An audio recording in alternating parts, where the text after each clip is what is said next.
오늘 본문 말씀은 원래 27장 전체를 다루고 있는데 너무 길어서 오늘 41절에서 46절까지만 읽었습니다. 오늘 읽은 말씀을 중심으로 훔친 축복과 야반도주라는 제목을 함께 은혜를 나눠보려고 합니다. 여러분들은 혹시 훔친 수건이라는 문구가 써져 있는 수건을 보신 적이 있으십니까? 목욕탕이나 찜질방 가면 수건에 큼지막하게 훔친 수건이라고 써놓은 것을 볼 수가 있죠. 사람들이 수건을 하도 가져가니까 가져가지 말라는 뜻에서 써놓은 문구입니다. 물론 외관상 보기에 썩 좋아 보이진 않지만 워낙 많은 수건이 분실되기 때문에 그렇게 할 수밖에 없는 찜질방과 목욕탕 주인들의 입장이 이해가 되기도 합니다. 실제로 한 대형 찜질방에서는 1년에 보통 6,000장 가량의 수건이 분실된다고 해요. 그리고 훔친 수건이라는 문구를 넣은 이유로는 1년에 1,000장 정도의 수건이 분실된다고 합니다. 5분의 1로 줄기는 했지만 매년 1,000장의 수건이 분실된다는 이 1,000장의 수건도 만만치 않은 양임은 분명합니다. 그리고 요즘에는 훔친 수건이라는 말 대신 이러한 말로 바뀌었다고도 하죠. 정직과 도둑은 수건 한 장 차이입니다 라는 말로 바뀌었다고 합니다. 몰래 다른 사람 것을 훔치는 행위는 분명 부도덕한 행위입니다. 그것이 아무리 작은 것이라도, 심지어 그것이 수건 한 장이라 할지라도 몰래 훔치면 그것은 도둑인 것이죠. 그런데 만일 그 대상이 하나님의 축복인 경우에는 어떨까요? 하나님의 축복은 분명 우리 삶에 가장 중요한 것이죠.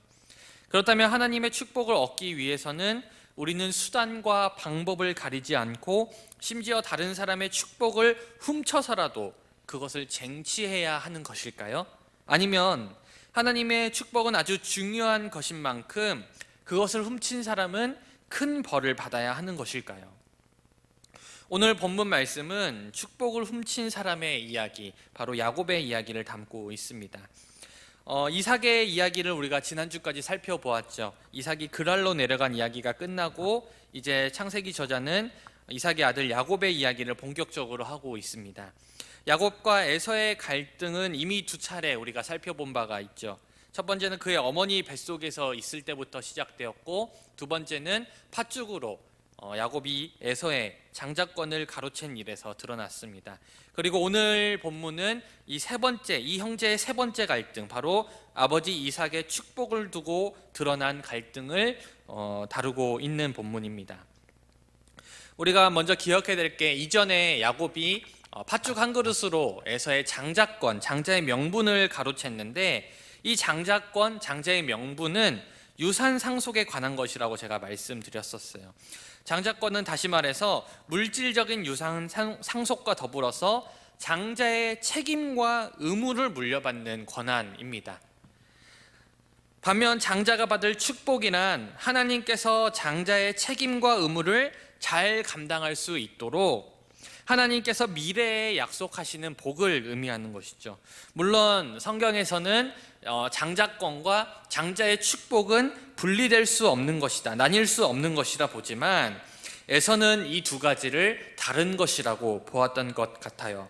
그래서 그는 장자권을 동생에게 넘겨주고서도 전혀 거리낌 없이 아버지께 축복을 받으려고 합니다. 오늘 본문의 시작에서 창세기 저자는 그 아버지 이삭이 나이가 많아서 눈이 어두워 잘 보지 못하게 되었다는 말로 본문을 시작하고 있습니다.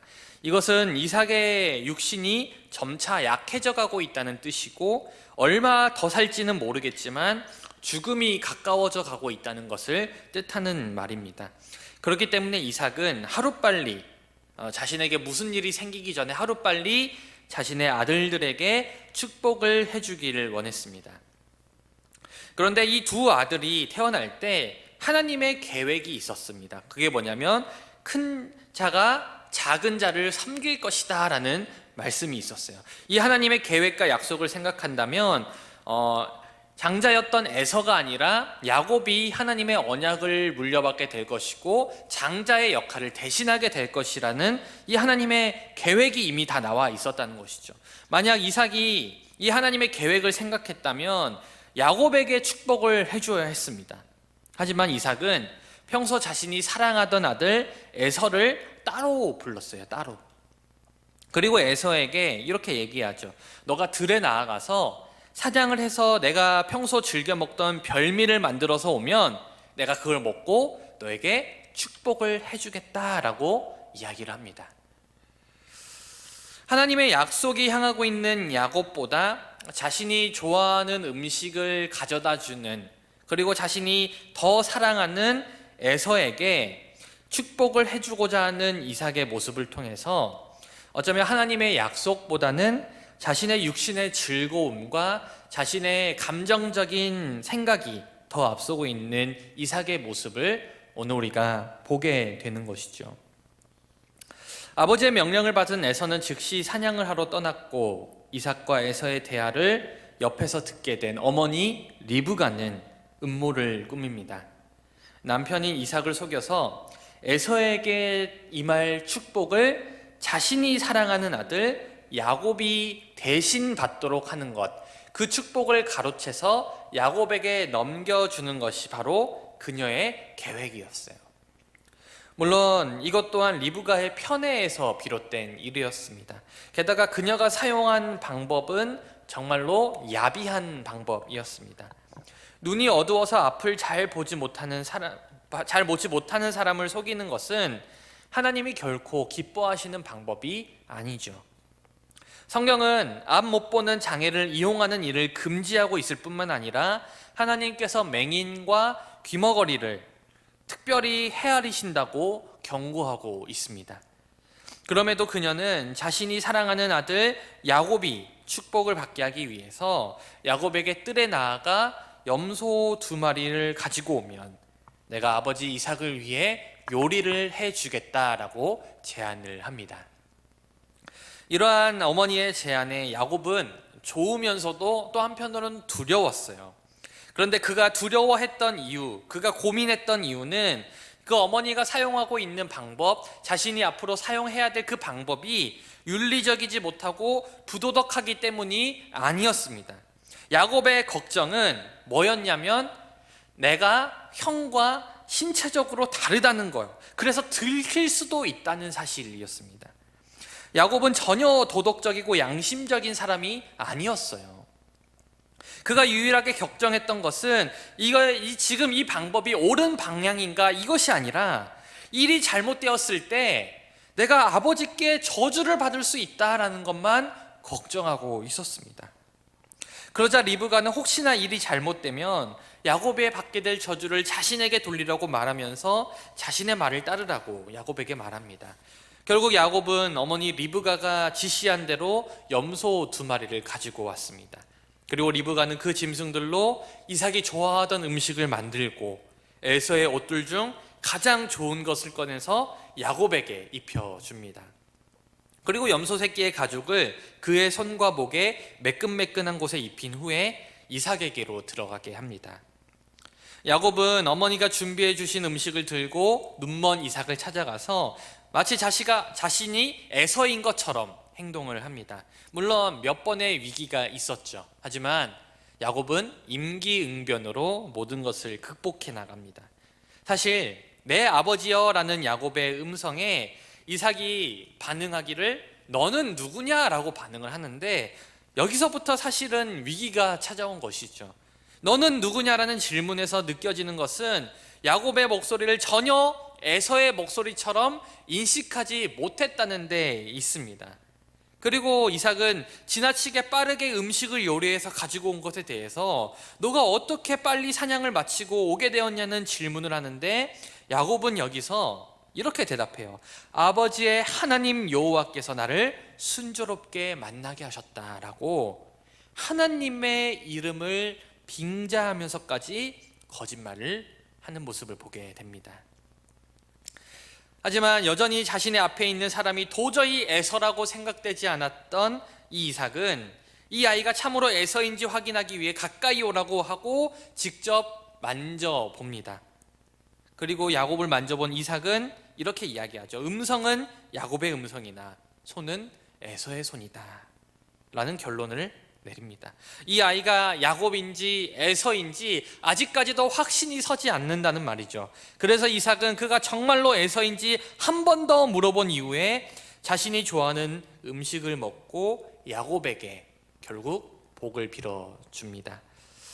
야곱이 이삭의 축복을 받고 나오자마자 에서가 사냥을 마치고 돌아왔습니다. 그리고 아무것도 모르는 에서는 사냥해 온 짐승으로 정성껏 음식을 준비해 아버지를 찾아갑니다. 그러나 이미 상황은 종료된 이후였죠. 이삭은 찾아온 에서에게 너가 누구냐고 또다시 물어보는데, 이때 내가 에서라는 대답을 듣자마자 에서가 오기 전에 이미 축복을 받아간 사람이 있었다는 사실을 말해줍니다. 에서는 울면서 아버지에게 매달렸지만 이 당시의 축복이란 하나님을 대신해서 아버지가 복을 빌어주는 것이기 때문에 그것이 무효화되거나 그것을 바꿀 수가 없었습니다. 그러자 에서는 이전에 팥죽 사건을 언급하면서 이 야곱이 벌써 나를 2번이나 속였다고 말합니다. 그러나 에서가 아무리 자신의 억울함을 호소하고 야곱이 나쁜 놈이라고 이야기할지라도 이미 늦었습니다. 이삭에게는 더 이상 에서에게 빌어줄 복이 남아있지 않았기 때문이에요. 아버지에게 울며 불며 매달리며 저에게도 복을 빌어달라고 애원하는 이 에서에게 이삭이 빌어줄 수 있는 복은 저주에 불과했습니다. 왜냐하면 이미 야곱에게 복을 다 부어줬기 때문에 그에게 줄 수 있는 복은 야곱에 반대되는 것밖에 줄 수 없었기 때문이죠. 결국 야곱으로 인해서 장자권도 축복도 빼앗긴 에서는 아버지 이삭만 돌아가시면 내가 동생 야곱을 죽이겠다고 결심합니다.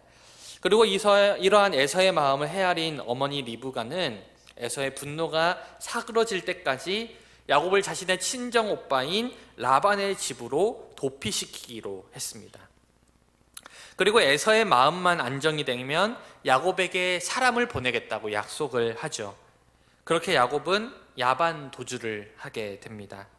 그러나 에서의 분노는 그렇게 간단한 것이 아니었고 무려 20년이나 넘는 세월을 야곱은 외삼촌 집에서 보내야만 했습니다. 오늘 우리가 함께 읽은 이 본문 말씀, 이 본문을 읽는 여러분들에게는 몇 가지 복잡한 감정들과 생각이 들었을 거예요. 첫 번째로 아마 여러분들 가운데는 에서가 불쌍하다라는 생각을 하신 분들이 있었을 것입니다. 저도 이 본문을 읽을 때마다 에서가 너무 불쌍하다라는 생각을 했어요. 야곱 나쁜 놈, 리브가 참 나쁘다, 어떻게 아들을, 에서 너무 불쌍해, 이런 생각을 했습니다. 하지만 성경은요, 지속적으로 에서는 하나님의 언약을 이어가기엔 부적합하다라는 사실을 보여줍니다. 아니, 사실 에서는요, 스스로 하나님의 언약을 이어가는 일에 전혀 관심이 없었습니다. 이미 하나님께서 에서가 아니라 야곱을 선택했다는 사실을 뒤로 하고서라도 에서는 이전에도 장자의 명분을 가볍게 여겨서 팥죽 한 그릇에 팔아넘기기도 했고, 스스로 장자로서 내가 하나님의 자녀, 하나님의 그 언약을 이어갈 그런 의무가 있는, 장자로서의 그러한 의무가 있는 사람이란 걸 알았다면 결혼도 신중하게 해야만 했죠. 우리가 이미 보지 않았습니까? 아버지 이삭이 어떻게 결혼했는지. 아브라함이 900km나 떨어진 친척 집에 사람을 보내서 리브가를 데려왔다는 사실만 보아도 하나님의 언약을 이어갈 사람들은 함부로 이방인들과 결혼해서는 안 되었어요. 그런데 이 에서는 가나안 여인을 아내로 맞아서 부모를 근심하게 만들었습니다. 이러한 행동들로 미뤄볼 때 에서라는 이 인물은 애초에 하나님의 언약에는 전혀 관심이 없는 사람이었다는 것이죠. 하지만 아버지를 통해서 하나님께서 주시는 이 장자의 축복은 그가 단순히 장자이기 때문에 받는 축복이 아니었습니다. 그것은 장자가 하나님의 언약을 이어갈 사명이 있기 때문에 그 사명을 잘 감당할 수 있도록 하나님께서 부어주시는 특별한 복이었어요. 그러니 장자의 명분, 하나님의 언약을 이어갈 사명 자체를 야곱에게 넘겨준 이상 에서가 축복만을 받는다는 것은 처음부터 말이 안 되는 이야기였습니다. 즉 하나님의 언약을 이을 사명을 담고 있는 장자의 명분은 너무나도 쉽게 그냥 스스로 넘겨놓고서는 오늘 하나님의 축복을 빼앗기자 통곡하는 모습을 통해 우리가 알 수 있는 것은, 에서가 진정으로 원했던 것은 하나님의 언약이 아니라 그냥 잘 먹고 잘 사는 것, 그냥 축복만 받기를 원했다는 것이죠. 장자의 의무는 외면하고 권리만 누리려고 하였습니다. 그러니 이 에서의 불쌍함과는 별개로 그는 애초에 이 축복을 받을 자격이 없었다는 사실을 우리가 알게 되는 것이죠. 두 번째로 우리가 이 본문을 읽으면서 드는 생각, 의무는 아마 하나님의 약속이 잘못된 방법으로 성취되는 것이 옳은가에 대한 질문일 거예요. 여러분들이 느끼시는 대로 오늘 본문에 등장하는 사람들 중에서 올바르게 행동하는 사람은 아무도 없습니다. 아무도 없어요. 에서는 장자의 명분, 즉 자신이 장자로서 감당해야 될 사명에는 전혀 관심이 없고 오직 축복만 욕심을 내던 사람이었고, 아버지 이삭은 하나님께서 에서가 아니라 야곱을 선택했음에도 불구하고 별미로 대표되는 자신의 육신적인 만족, 그리고 자신이 더 사랑하는 큰아들, 자신의 편애로 말미암아 에서에게 축복을 주고자 했습니다. 어머니 리브가 또 마찬가지죠. 자신이 사랑하던 야곱을 편애하였고, 그녀는 심지어 남편의 약점을 이용해서 첫째의 축복을 빼앗고 자신이 사랑하는 아들이 축복을 받도록 음모를 꾸미는 모습을 보여줍니다. 자, 그렇다면 야곱은 어떻습니까? 야곱도 마찬가지죠. 어머니의 그 부도덕한 방법을 제안했을 때 전혀 저항하지 아니하고 오히려 적극적으로 가담하여서 자신의 형을 속이고 아버지를 속여서 축복을 훔쳐냅니다. 오늘 본문에 등장하는 인물들 가운데 도덕적으로, 윤리적으로, 전적으로 선한 인물이 아무도 존재하지 않는 것이죠. 그런데 여러분, 하나님께서는 이들의 부도덕함을 모아서 자신이 이미 계획하신 대로 에서가 아니라 야곱이 하나님의 축복을 받고 하나님의 언약을 이어갈 자로 선택받도록 만드십니다. 사랑하는 여러분, 하나님의 약속은요 반드시 이루어집니다. 하나님께서는 우리가 어떤 선택을 하든지 분명히 자신의 계획을 이루시는 분이에요.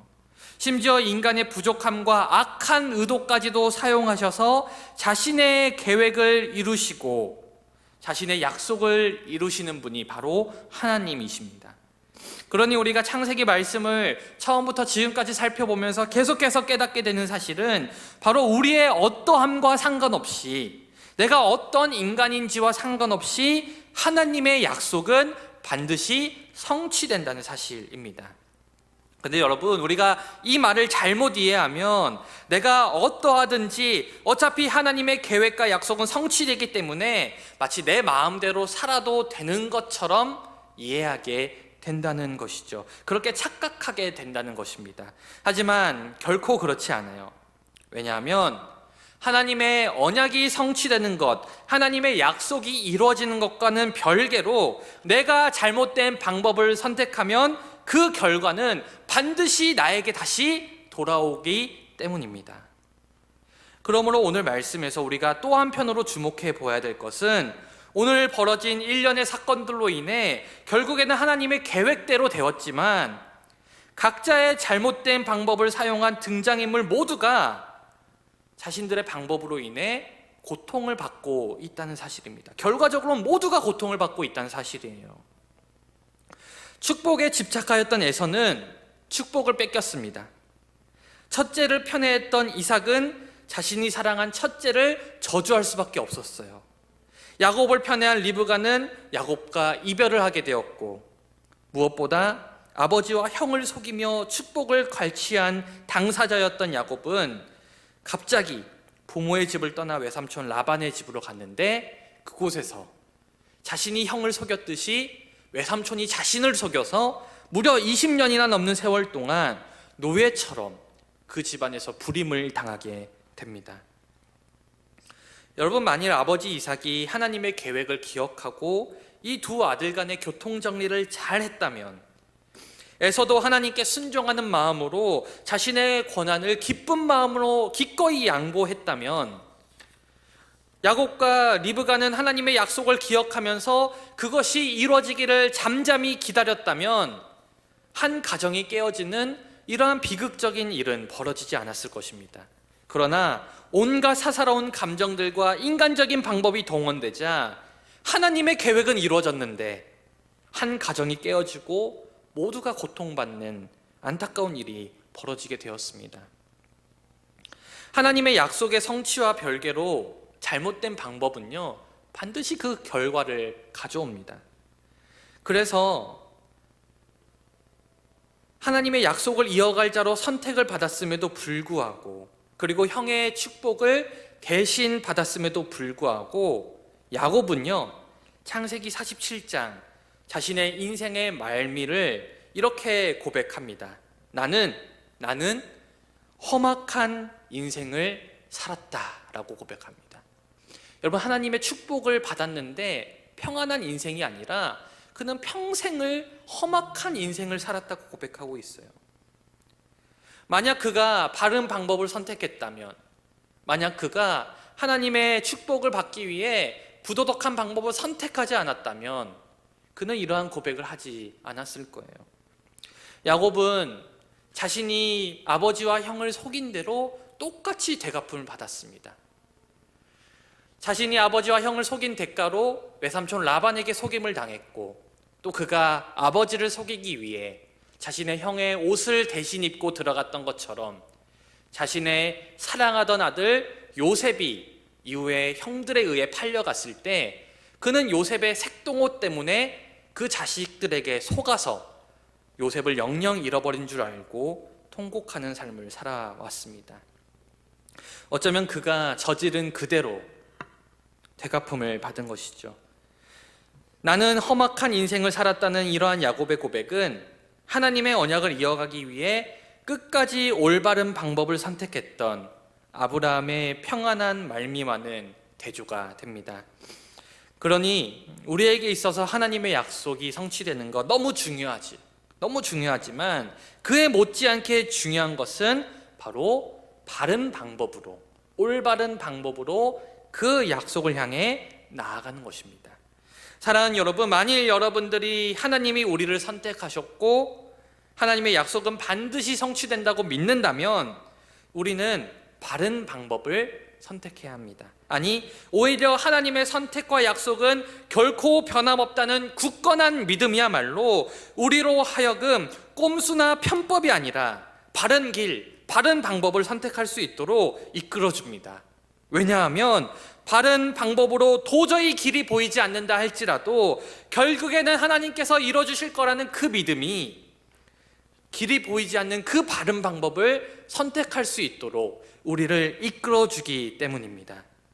사랑하는 여러분, 부디 바른 방법, 옳은 길을 선택하시기 바랍니다.